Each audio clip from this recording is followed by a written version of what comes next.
একটি হচ্ছে শিরক আর একটি হচ্ছে বিদআত। এই দুটো পাপ হচ্ছে পৃথিবীর সবথেকে বড় পাপ।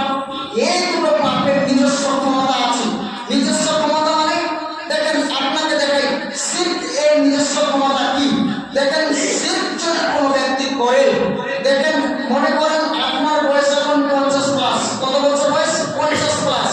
আর 10 বছর বয়সে সালাত ফরজ।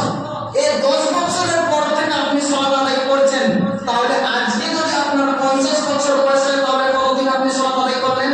40 বছর প্লাস। তাহলে 40 বছর আপনি সালাত আদায় করলেন, 40 বছর আপনি সিয়াম পালন করলেন, 40 বছর আপনি যাকাত দিলেন, 40 বছর ধরে আল্লাহর ইবাদত করলেন।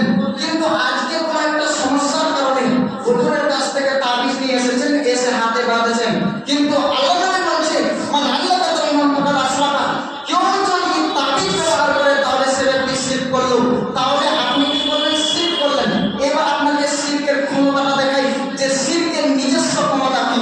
আল্লাহ রাব্বুল আলামিন বলেন ওয়ালাউ আশরাকু লাহাবিতা আনহুম মা কানু ইয়ামালুন। কোন ব্যক্তি যদি শিরক করলো তাহলে তার পূর্বে যত রকমের ইবাদত রয়েছে সব বরবাদ হয়ে গেল।